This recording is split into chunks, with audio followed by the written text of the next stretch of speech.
Bonjour à toutes et bonjour à tous, bienvenue sur ma chaîne de Minuit à Crypto, j'espère que vous allez bien, vous entamez bien cette journée du 29 septembre 2023, on fait le tour de l'actu le matin, le soir, un maximum d'infos dans un minimum de temps mes amis, on doit être au courant de tout ce qui se passe dans notre écosystème, dans le monde de la finance pour pouvoir bien avancer et pas partir à l'aveuglette, c'est ça qui est très très important surtout, on ne va pas au hasard, on ne fait pas des coups de poker parce que sinon on perd tout ce qu'on veut comme argent, donc tout ça, ça se construit.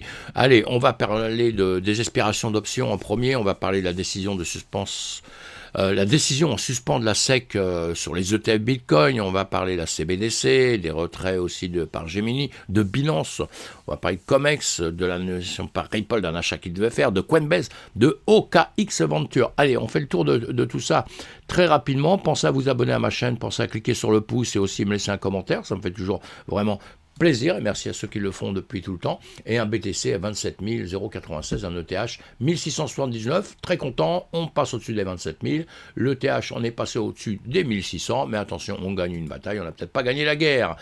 Le BTC a monté automatiquement, tous les altcoins, boum boum boum, ils remontent évidemment, attention au piège, puisque quand le BTC monte, le reste monte avec un pourcentage beaucoup plus important, mais quand ça redescend, les autres redescendent avec un pourcentage beaucoup plus important, donc il faut maîtriser un petit peu ça, et c'est un peu tout le temps pareil, donc il faut faire très attention, il faut prendre des profits quand il y a des profits à prendre, il ne faut pas laisser faire les choses. Fear and Greed Index, eh bien on voit dans le neutre, la semaine dernière, une semaine de peur un petit peu, et le mois dernier plutôt en neutre. Allez, bon, je regarde ça de temps en temps pour faire plaisir aux gens, mais bon, m'en fous un petit peu moins. Calendrier économique, des news à longueur de temps. Si vous êtes trader, on suit ça de près, évidemment, ça va nous aider dans les heures à venir et dans les jours à venir, ou dans les heures à venir, on va dire.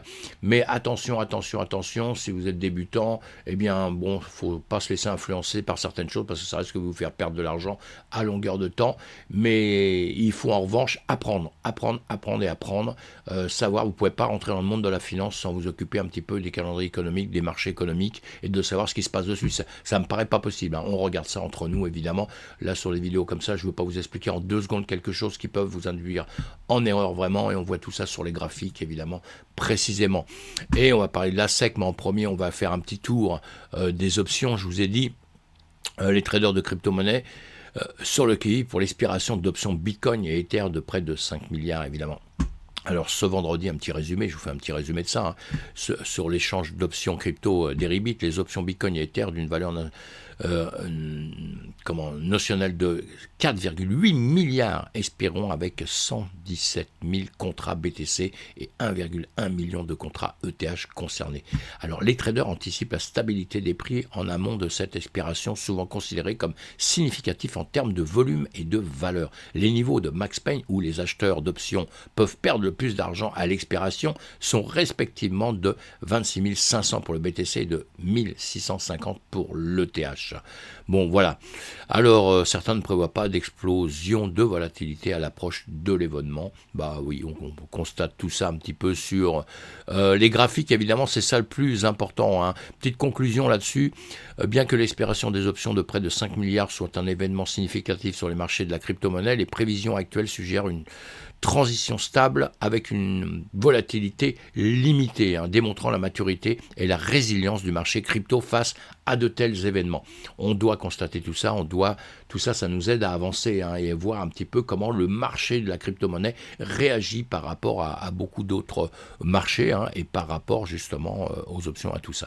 Voilà, allez, les investisseurs doivent rester attentifs et prudents, c'est un conseil que je vous donne mes amis, en particulier dans le contexte des grandes expirations d'options, des hausses de prix de l'énergie et des incertitudes économiques globales. Ces facteurs combinés peuvent affecter considérablement le marché des crypto-monnaies. Les investisseurs doivent donc surveiller attentivement les développements et le marché, ajuster leur stratégie en conséquence. Les participants au marché devraient également considérer le contexte macroéconomiquement plus large, y compris les politiques monétaires des banques centrales et les conditions économiques globales lors de l'évaluation des risques et des opportunités dans l'espace des crypto-monnaies. J'espère que vous m'avez bien compris mes amis. Je vous ai fait ces quelques lignes-là c'est le langage que j'ai à longueur de temps. Il faut faire attention, il faut se méfier, il faut être prudent. Allez, on avance un petit peu sur tout ça. La SEC décide de retarder à nouveau les ETF. C'est grave. Allez, pourquoi l'initiative de la SEC d'approfondir son analyse et d'inviter le public à sur les promotions d'ETF, Spot Bitcoin démontre sa détermination à balancer l'innovation financière et les impératifs de sécurité des investisseurs. Les retards successifs, excusez-moi de bégayer le matin, indique que la SEC s'applique à évaluer minutieusement les complexités et les risques associés au marché des cryptos, surtout concernant la fraude et la manipulation, avant de s'engager dans des approbations formelles. Alors bon, tout ça, c'est des petites excuses à mon avis. Sincèrement, c'est ce qu'on en déduit quand on lit tous les articles, partout. Quand je dis tout ça, j'en déduis ça. Mais sincèrement, ils nous aiment pas, quoi. Ils essayent de faire reculer ça. Pourquoi ? Pour une bonne raison. C'est que le Bitcoin, il est tout le temps encore, le Bitcoin, l'ETF et tout le reste.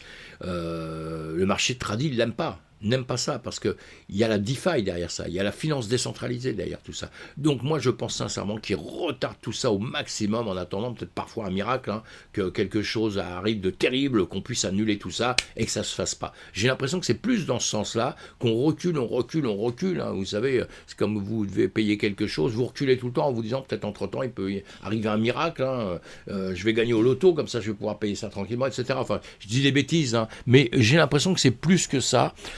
Sinon, ce problème, il serait réglé depuis longtemps. Les ETF, il y en aurait déjà depuis longtemps. Et s'il n'y a pas, c'est plus, je pense vraiment, ce genre de choses qui les gênent. C'est qu'en gros, ils ne nous aiment pas, mes amis. Allez, j'avance, sinon je vais rester trop longtemps. Les CDBC et DeFi, le projet Mariana de la BRI est clair. La voie d'une révolution financière. Et oui, un petit résumé de ça, la Banque des règlements internationaux, BRI, a terminé avec succès le projet Mariana, son projet pilote CBDC, qui a exploré l'efficacité et l'intégration de la finance décentralisée dans les échanges règlements transfrontalier de monnaie numérique de banque centrale. Les résultats positifs du projet indiquent un avenir prometteur pour l'utilisation de la DeFi, mes amis, dans la modernisation des infrastructures financières, malgré le besoin de recherche et d'expérimentation supplémentaires pour surmonter les défis existants de ces technologies naissantes. Ce que je vous dis à longueur de temps, les erreurs qu'on a à longueur de temps, et vous voyez, les journaux nous disent exactement la même chose. C'est parce que pourquoi on est dans un écosystème qui est en train de naître, de grandir. On est à la maternelle pour l'instant. Il va falloir apprendre à écrire, à lire. Il va falloir apprendre à marcher convenablement, à courir et peut-être à être des géants demain. Voilà, pour l'instant, on en est là. C'est ça notre problème. Conclusion de là-dessus. L'aboutissement du projet Marianne marque un pas en avant avec une transformation financière globale où l'intersection de la DeFi et des CBDC pourrait remodeler les infrastructures de marché. Ça, j'y crois. La continuation de l'exploration et de l'étude de la BRI dans ce domaine est essentielle pour réaliser pleinement le potentiel de la convergence. Voilà, avec tout ça. Mais le problème, c'est que nous, on a une vision de la DeFi au départ qui est totalement différent de tout ce qu'on peut dire maintenant. La DeFi, c'est pour ne pas du tout, c'est la finance décentralisée, donc c'est pour ne pas avoir des comptes à rendre, voyez, aux États, aux banques, etc. Et on s'aperçoit que tout ça, c'est en train de virer un petit peu de bord, mes amis. Allez, on en reparlera au fur et à mesure, évidemment que c'est très très intéressant, vous allez lire tous ces articles. Gemini a retiré 282 millions dollars avant la faillite de Celsius. Ça, c'est un peu chaud. Le retrait 76 effectué par Gemini, suivi de la faillite de Genesis, démontre la vulnérabilité et les instabilités potentielles dans le secteur des crypto-monnaies. Les enquêtes de la SEC et du FBI indiquent l'importance des régulations et du suivi vigoureux dans ce secteur pour assurer la protection des investisseurs, maintenant l'intégrité du marché. Et oui, des problèmes comme ça, on s'aperçoit qu'il y a des problèmes de plus en plus.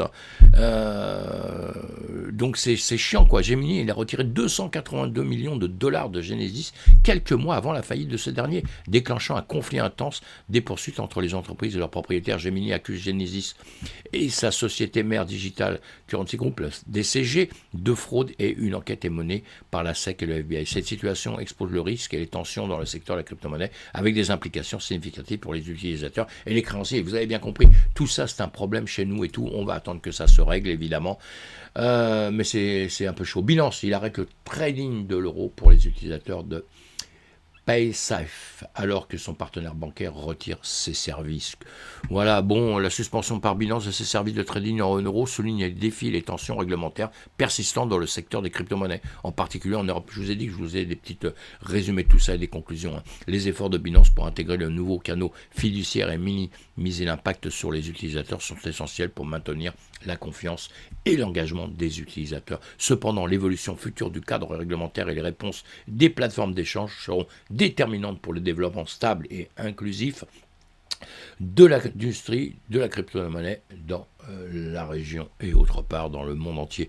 Évidemment, tout ça, c'est un gros problème.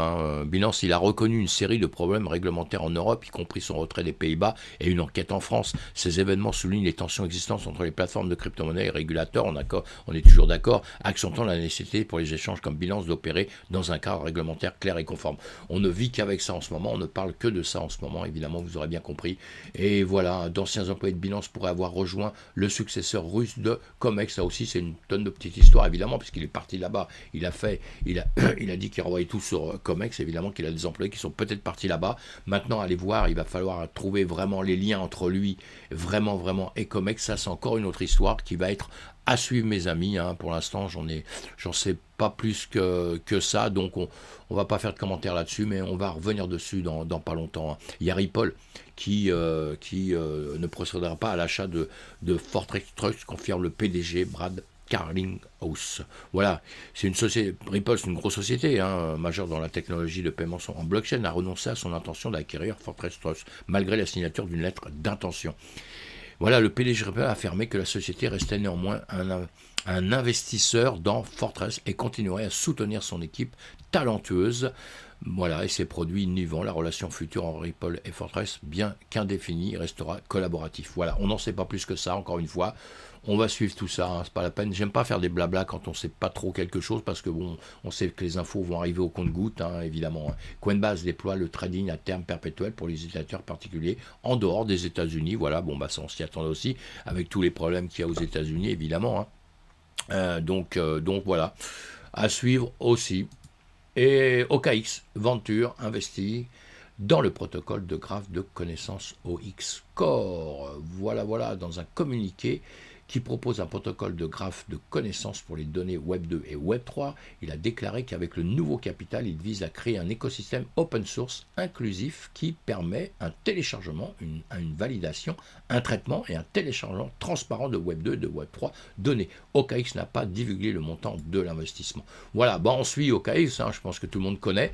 On suit ces entreprises-là, parce que le chemin de toutes ces entreprises qui ont des tokens derrière sur lesquels les gens vont, c'est très très important de les suivre. Encore, je répète ça à longueur de temps. Il y en a qui me disent ouais, ça sert pas à grand chose, moi ça m'intéresse pas, les news comme ça. C'est un grand tort. C'est un grand tort, parce que les gens qui s'intéressent pas du tout aux news, ça veut dire qu'ils achètent une crypto ou une action ou quoi que ce soit simplement le jour où ils entendent que ça monte. Donc en cours de route, ils se disent tiens, je vais aller dessus. Et ça, c'est la chose la plus bête en finance à faire. Voilà, c'est ce que je pense. Sincèrement, c'est la chose la plus bête en finance à faire, parce que c'est comme ça qu'une tonne de gens perdent de l'argent et qui disent ouais, la finance c'est de la merde, je m'en vais. Le trading c'est de la merde, je m'en vais, parce que, encore une fois, ils n'ont pas de formation derrière ça, c'est tout. Voilà, juste un petit mot que j'avais envie de vous dire comme ça. Voilà, ça c'est Bloomberg, mais c'est pas grave, il n'y a rien à dire de spécial là-dessus. On retourne en arrière, notre BTC 27 095, on va faire une vidéo pour aller voir un petit peu ce qui se passe, évidemment, dessus précisément, et à plus tard sur une autre vidéo. Pensez à faire très attention à vous, mes amis, surtout, et on profite de moments où notre BTC bouge un peu, on aime bien, ça nous fait un petit peu des palpitations, on adore ça, mais attention, on n'est pas encore en bull run, mes amis.